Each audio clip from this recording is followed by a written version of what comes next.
Con numerosas e importantes ausencias, inició en la ciudad colombiana de Santa Marta la cumbre de la CELAC y la Unión Europea. En segundos iremos con más detalles al Caribe colombiano. Con esta noticia comenzamos el informativo en Deutsche Welle. Yo soy Carol Guerrero, los saludo desde Berlín. Arrancamos con titulares. Con solo 9 jefes de Estado y de Gobierno presentes y en medio de un tenso clima geopolítico por el despliegue militar de Estados Unidos en el Caribe, arrancó este domingo en Colombia la cumbre de la CELAC y la Unión Europea. Este lunes arranca en la ciudad brasileña de Belém la COP30, la Conferencia de Naciones Unidas sobre Cambio Climático, en la que el país anfitrión se muestra confiado en que se logrará mantener el objetivo de limitar el calentamiento global a 1,5 grados Celsius. Y en Filipinas, las autoridades evacúan a más de 1 millón de civiles ante la llegada al país del supertifón Phung Wong, pocos días después de que la tormenta anterior dejara un rastro de muerte y devastación.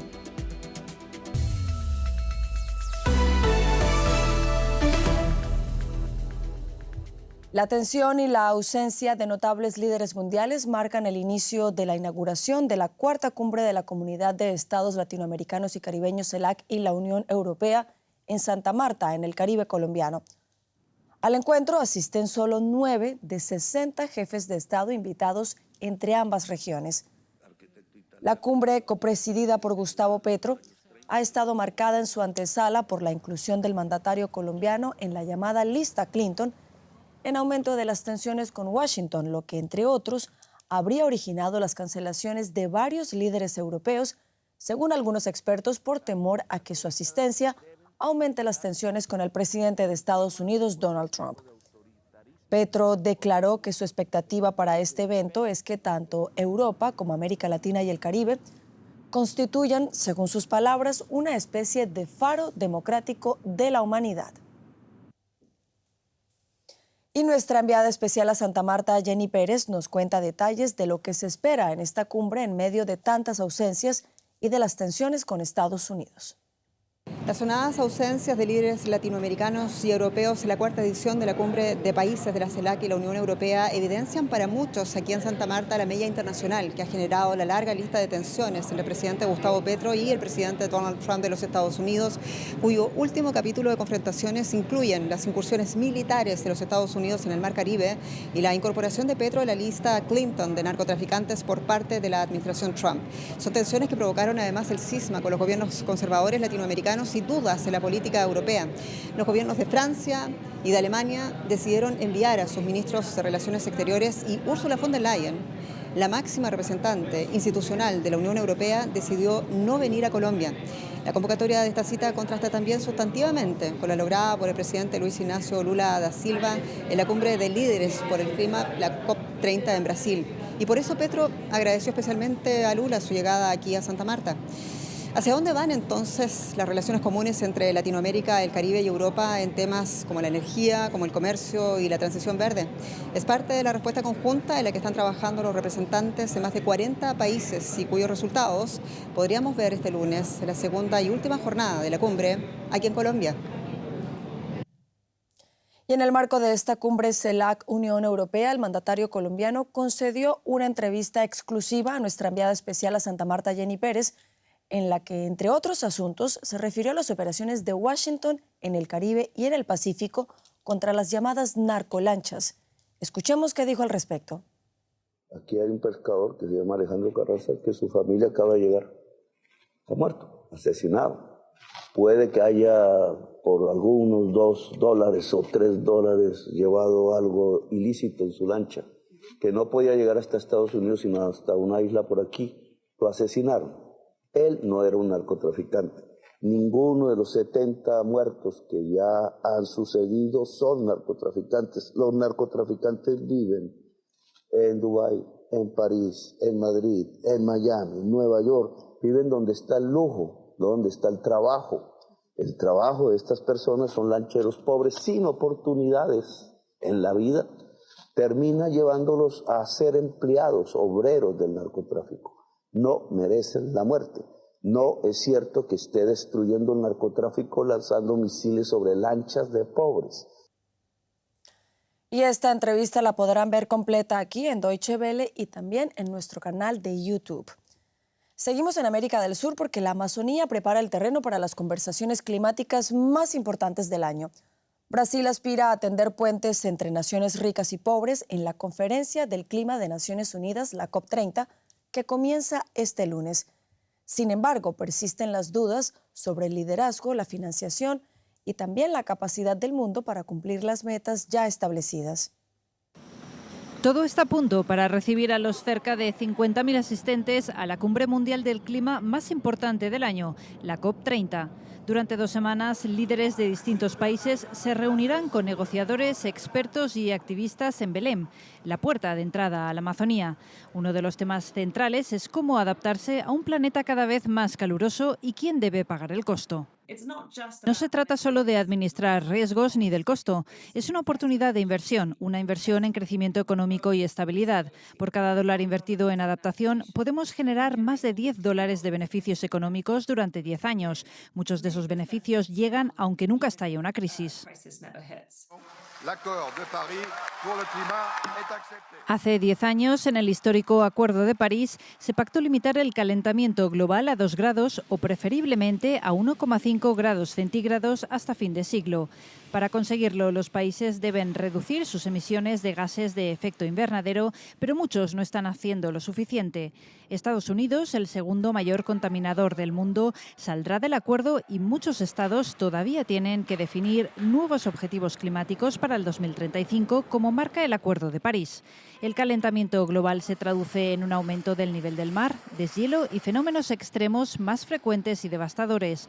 Solo el calor extremo mata a cerca de 500.000 de personas al año y en 2024 tuvo un coste equivalente al 1% del PIB mundial.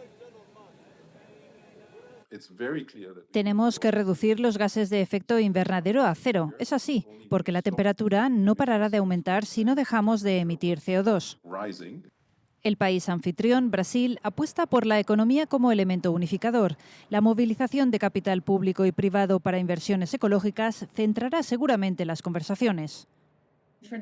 Brasil está en mejor posición que nadie para tender puentes, porque entiende el reto que enfrentan muchas economías emergentes de avanzar en la acción climática, impulsando a su vez el crecimiento económico.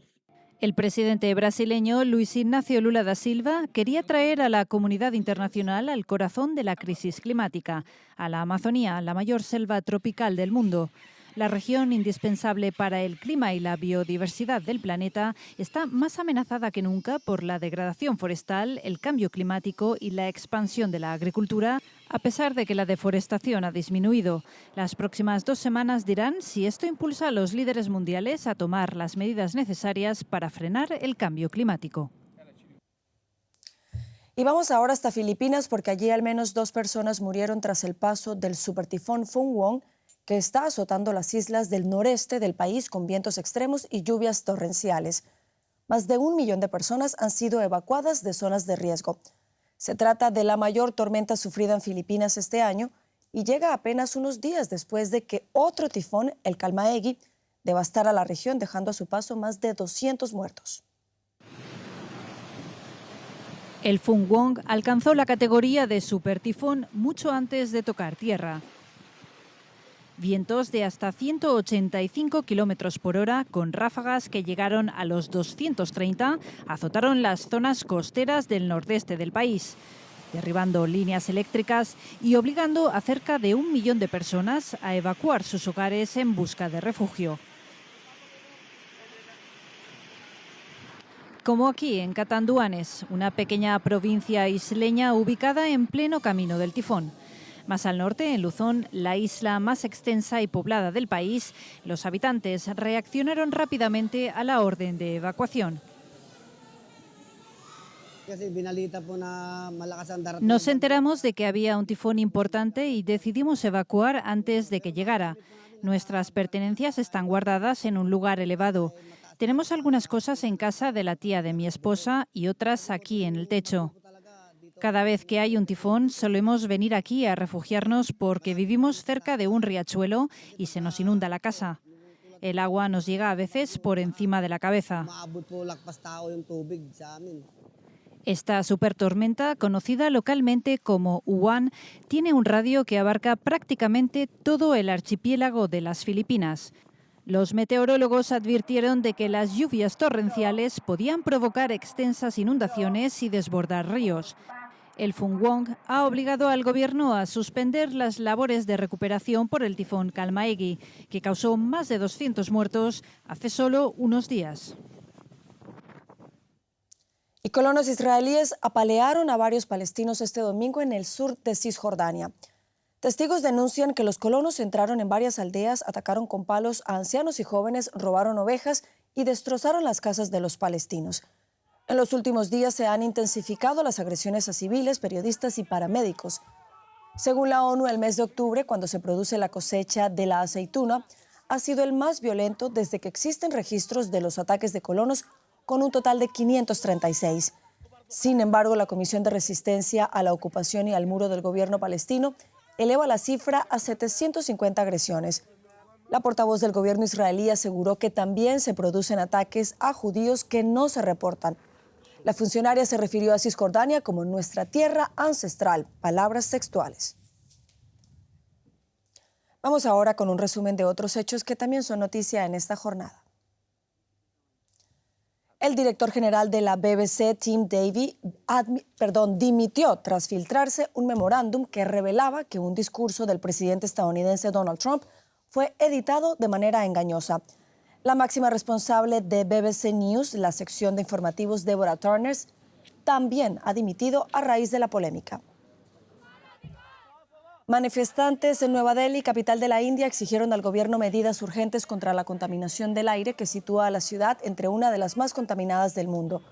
Según un estudio publicado en The Lancet, la crisis del aire causó más de 3,5 millones de muertes en el país entre 2010 y 2019. Hoy, 9 de noviembre, Alemania recuerda dos fechas determinantes en su historia. De una parte se conmemora el pogromo nazi contra la población judía en 1938 y de otra, la caída del muro de Berlín en 1989. Un hito que marcó el fin de la división del país y abrió el camino hacia la reunificación alemana.